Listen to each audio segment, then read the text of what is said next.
Muscle twitching plus weakness can be completely harmless, or it can be your body waving a real red flag. The tricky part is that both can look similar at first. A tiny eyelid flutter after a stressful week is one thing, but twitching that spreads, keeps returning, or shows up with true loss of strength is different. When people say weakness, they often mean fatigue, like feeling drained. Clinically, weakness is when the muscle can't do what it normally can, even when you try. That difference matters. In this presentation, you'll learn the warning signs that should push you to get checked sooner rather than later. You'll also learn what patterns usually point to something more benign, like overuse or low sleep, and we'll cover what a clinician typically looks for, so you can describe your symptoms clearly. The goal is not to panic, it's to notice patterns, reduce uncertainty, and act at the right time. Moving to slide 2. Let's get clear on terms, because confusion here causes a lot of anxiety. A twitch is usually a brief, involuntary muscle contraction, often called a fasciculation. You might see a small ripple under the skin, or feel a quick tap. A cramp is different. A cramp is painful, sustained tightening that can lock a muscle. Then there's tremor, which is rhythmic shaking, often most noticeable when holding a position. Weakness is also specific. It means reduced power, like you can't rise from a chair without using your arms, or you keep dropping objects. Fatigue is the feeling of low energy or heavy limbs, but strength may test normal. Numbness and tingling point more toward nerves than muscle. These distinctions help a clinician narrow the possibilities quickly. If you can label what's happening, you're already making the appointment more productive. Moving to slide 3. A lot of twitching is benign, meaning not dangerous, even if it's annoying. Common triggers include poor sleep, high stress, heavy exercise, and more caffeine than your body tolerates. Dehydration can play a role, but more often it's electrolyte shifts, especially after sweating a lot or changing diets suddenly.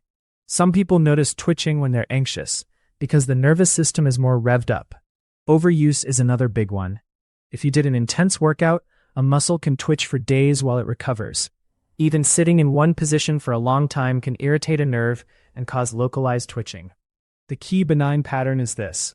It stays in one area, comes and goes, and you don't lose function. You can still grip, walk, climb stairs, and lift normally. If that's your pattern, the next step is usually observation and basic self-care. Moving to slide 4. Now the big question. When does twitching become more concerning? The first signal is true progressive weakness. Not, I feel tired, but my foot keeps catching, or I can't open jars I used to open, or my shoulder can't lift overhead. The second signal is spread. Twitching that starts in one spot and gradually shows up in multiple body regions can be worth evaluating. The third is muscle wasting, where a muscle looks smaller on one side, or the shape changes over weeks to months. Another is loss of coordination, like clumsiness that's new for you. And pain matters too, but in a specific way. Severe back or neck pain with weakness can suggest nerve root compression that needs timely care. The takeaway is simple. Twitching plus objective change in strength or function is the combination that deserves attention. Moving to slide 5. Let's talk about weakness patterns that are particularly important. One is distal weakness, hands and feet, because it shows up as dropping things, trouble buttoning, tripping, or foot slap when walking. Another is proximal weakness, hips and shoulders, showing up as trouble standing from a low chair, climbing stairs, lifting arms to wash hair, or carrying groceries. A third pattern is asymmetry. If one side is clearly weaker than the other, that's more concerning than a whole body tiredness. Also pay attention to endurance versus power. Some conditions cause you to start strong but fade quickly with repeated use, like chewing becoming tiring or eyelids drooping later in the day. Finally, watch for bulbar symptoms, changes in speech, swallowing, or choking episodes. Those don't automatically mean something severe, but they are a reason to be evaluated promptly. Moving to slide 6. Here are symptoms that should move you from watch and wait to urgent care. Sudden weakness on one side of the face or body is an emergency sign, especially if there's trouble speaking or understanding words. New severe headache with neurological symptoms also counts. Rapidly worsening weakness over hours to days is another urgent pattern, particularly if it affects both legs or both arms. If weakness comes with trouble breathing, shortness of breath at rest, or you can't take a full breath, treat that as urgent. Loss of bladder or bowel control with back pain and leg weakness needs immediate evaluation as well. And if you have fever, stiff neck, confusion, or a new rash with neurological symptoms, don't sit on it. The point isn't to diagnose yourself. It's to recognize time-sensitive patterns where waiting can increase risk. Moving to slide 7. Sometimes twitching and weakness are driven by nerve irritation or compression. Think of a pinched nerve in the neck or lower back.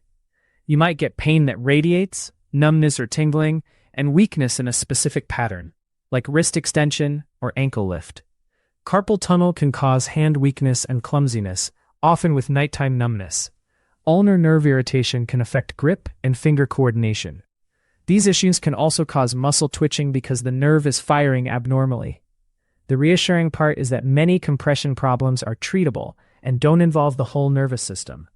But they still deserve evaluation if weakness is present, because prolonged nerve compression can lead to lasting deficits. A practical clue is distribution. Nerve problems often follow a map: one limb, certain fingers, a stripe down the leg, rather than random spots all over. Moving to slide 8. Another bucket is metabolic and nutritional causes, things that affect how muscles contract and nerves signal. Thyroid imbalance can contribute to weakness, cramps, tremor, or twitching. Low vitamin B12 can affect nerves and cause tingling, balance issues, and weakness over time. Low vitamin D is linked with muscle aches and reduced performance in some people. Electrolytes like potassium, calcium, and magnesium are essential for muscle firing, and abnormalities can cause cramps, twitching, and weakness. Blood sugar extremes can also make you feel shaky or weak. The important nuance is that these causes often come with other clues: weight change, heat or cold intolerance, heart palpitations, digestive changes, or widespread symptoms rather than one isolated muscle. Many of these are picked up with basic blood tests, so if your symptoms are persistent, recurring, or paired with weakness, a checkup can be very high yield. Moving to slide 9. Medication and stimulant effects are another overlooked cause. Caffeine, nicotine, and some pre-workout blends can increase twitching by stimulating the nervous system. Certain asthma inhalers and decongestants can do something similar. Some antidepressants can cause tremor or restlessness in some people, especially early on or with dose changes. Diuretics can shift electrolytes and contribute to cramps or weakness, and even natural supplements can have strong effects, especially if they contain hidden stimulants. The key is timing. If twitching started after a new medication, a new supplement, or a major increase in caffeine, that's useful information for a clinician. Don't stop prescribed medications on your own. Instead, document what changed and when, and bring that timeline to your appointment. Often, the solution is as simple as identifying an avoidable trigger or monitoring labs when needed. Moving to slide 10. People often worry about serious neurological diseases when they notice twitching. It's understandable, because the internet tends to jump to worst-case explanations. The reality is that twitching is common and often benign, and serious causes are much less common. What clinicians look for is the full package: objective weakness on exam, changes in reflexes, muscle tone changes, muscle wasting, and whether symptoms are progressive. They also look for upper motor neuron signs like stiffness and exaggerated reflexes versus lower motor neuron signs like atrophy and reduced reflexes. That's not something you can reliably self-test. The helpful thing you can do is track function. Can you do the same number of calf raises on each side? Is your grip changing? Are you tripping more? If the answer is yes and it's worsening, get checked. If twitching is isolated and stable, it's often monitored rather than treated aggressively. Moving to slide 11. So what happens at a medical visit? Usually it starts with a focused history. You'll be asked when it began, where it started, and whether it's spreading. You'll be asked about pain, numbness, cramps, fatigue, and any recent illness. Then comes a neurological and strength exam, simple movements that test specific muscle groups. Depending on the pattern, a clinician might order blood tests for electrolytes, thyroid function, B12, blood sugar, and markers of muscle injury like creatine kinase. If a nerve compression is suspected, imaging of the spine or an ultrasound of a nerve region may be considered. For unclear cases, an EMG and nerve conduction study can help distinguish muscle disease from nerve disease and can show how signals are traveling. Not everyone needs all tests. The goal is targeted evaluation based on your pattern, not a massive workup for everyone. Moving to slide 12. Before you get checked, you can make your symptoms easier to interpret with a simple tracking plan. First, write down the start date and what was happening around that time. Sleep loss, illness, new workout, new job stress, new supplements. Second, note the location, one muscle, one limb, or multiple regions. Third, track function once or twice a week with the same tasks, like a timed chair stand, heel walking, toe walking, or opening a jar. Keep it safe and don't push through pain. Fourth, note associated symptoms: numbness, cramps, pain, tremor, weight change, or shortness of breath. Fifth, track triggers: caffeine, alcohol, intense exercise, or long screen posture. This kind of data helps a clinician see patterns quickly. It also helps you avoid spiraling because you're focusing on measurable changes, not scary possibilities. Moving to slide 13. While you're monitoring, there are a few low-risk habits that often reduce benign twitching. Prioritize sleep consistency because the nervous system becomes more irritable when you're sleep deprived. Scale back caffeine for a couple of weeks and see if the baseline changes. Hydrate steadily, especially if you sweat a lot, and aim for balanced meals rather than extreme restrictions that can shift electrolytes. If you're training hard, build in recovery days and avoid repeating the same muscle group to exhaustion. Gentle stretching can help cramps, but it won't fix true weakness.